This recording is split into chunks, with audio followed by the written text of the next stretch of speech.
खुद तो मेहनत करता नहीं, औरों से जलता है। खुद तो मेहनत करता नहीं, औरों से जलता है।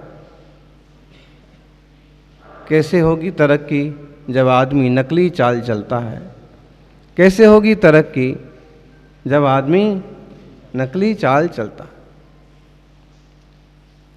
खुद मेहनत नहीं करता है, दूसरों से जलता है। मेहनत करोगे तो आगे बढ़ोगे, और मेहनत नहीं करोगे तो पिछड़ जाओगे। खुद करना पड़ता है। हार्ड वर्कर दुर्लभ हो गए। खुद के शरीर से महत्वपूर्ण मजबूत काम करने वाले लोगों के दर्शन दुर्लभ हो गए। सब कुछ फोन से हो जाए, इस टाइप के आलसी लोग ढेरों हो गए। अभी रास्ते चलते देख रहे थे, एक जिम दिखी। इधर जिम की कोई कमी नहीं है, और नकली दौड़ चल रही है।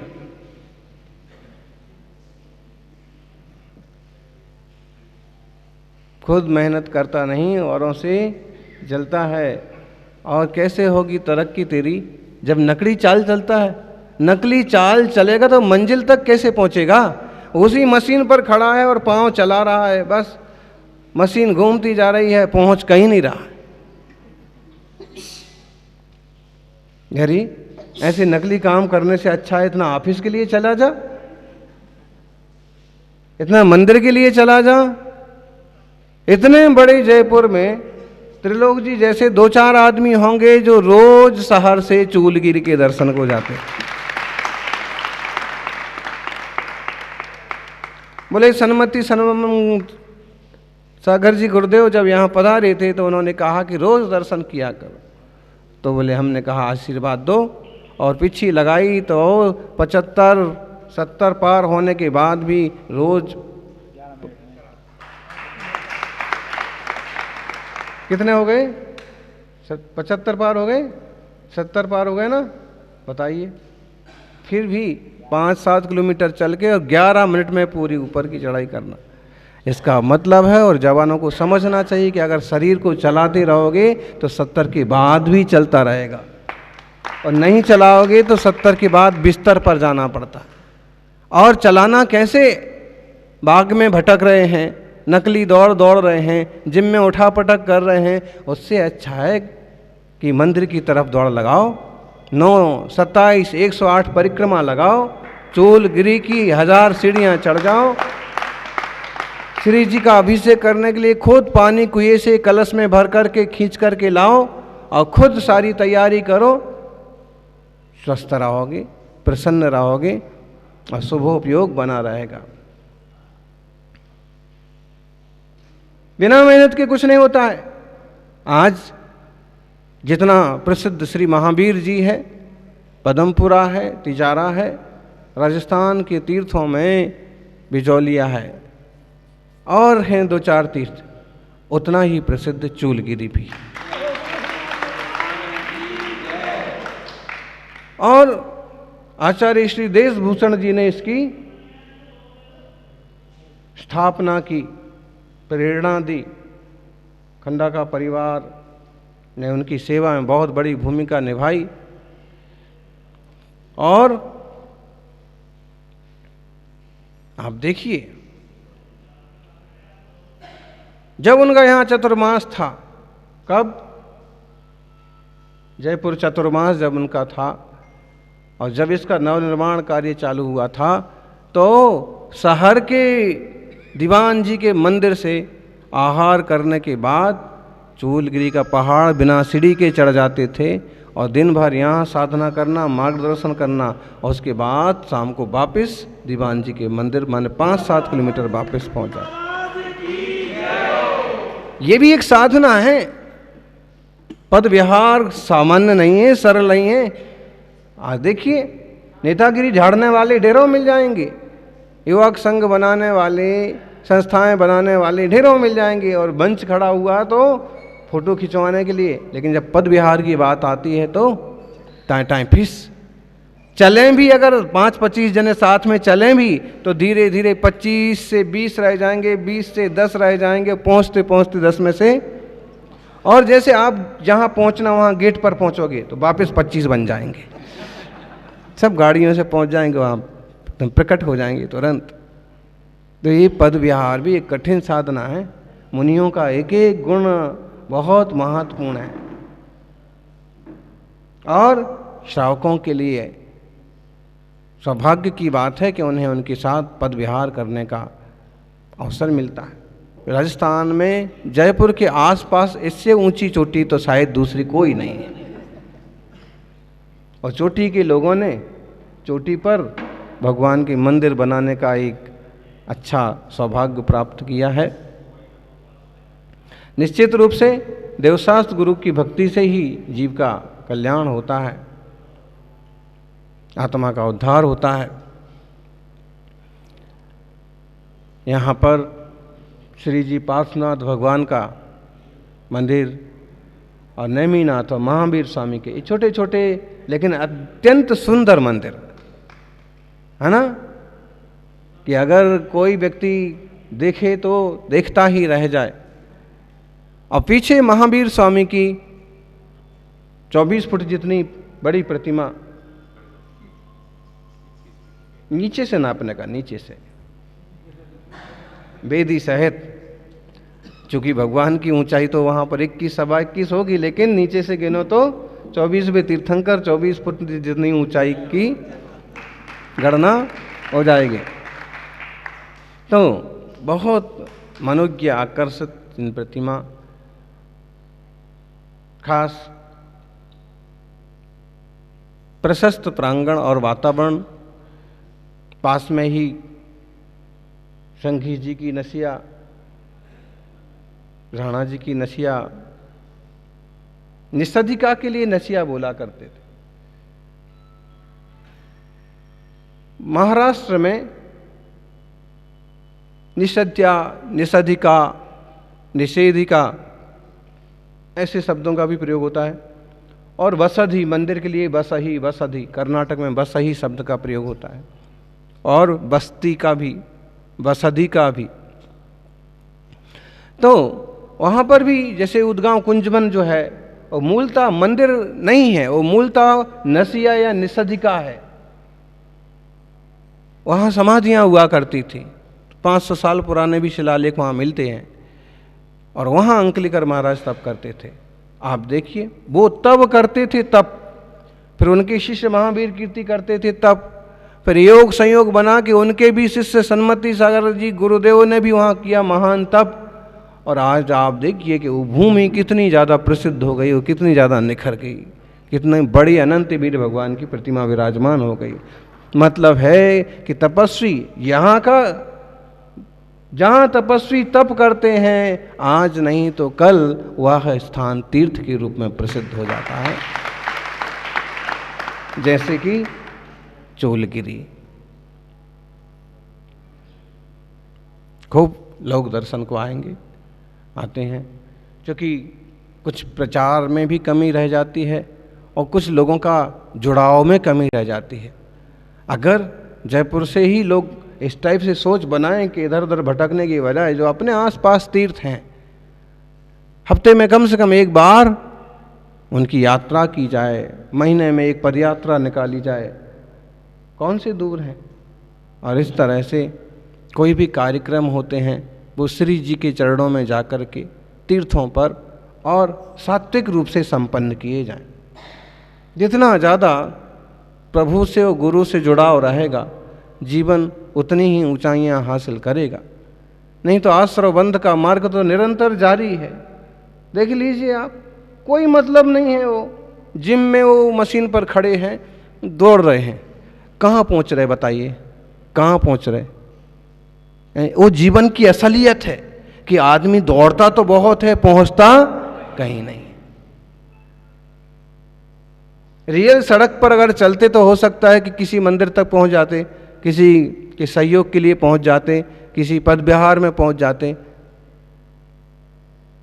लेकिन आदमी की सोच समझाने समझाने के बाद भी धर्म ध्यान के प्रति रुझान सबका नहीं हो पाता है, और जिनका रुझान होता है धर्म ध्यान का, उनसे ज्यादा भाग्यशाली इस कलयुग में और कौन होगा। आश्चर्य है ना। देखो इस युग में ना तीर्थंकर महावीर स्वामी के समोषण लग रहे हैं, ना देवताओं के आवागमन हो रहे हैं, ना चक्रवर्ती जैसे सम्राट जिन धर्म का प्रचार प्रसार कर रहे हैं, न रिद्धिधारी मुनिराजों के आकाश में उड़ के आ जाने वाले तपस्वियों के दर्शन हो रहे हैं, और न तुरंत चमत्कार देखने को मिल पा रहे हैं। ऐसे युग में भी अगर लोग धर्म से जुड़े हैं तो यह उन जीवों का सौभाग्य ही कहिए। ऐसे युग में भी अगर तप को स्वीकार करने वाले मुनि के दर्शन हो रहे हैं तो ये युग का सौभाग्य ही कहिए।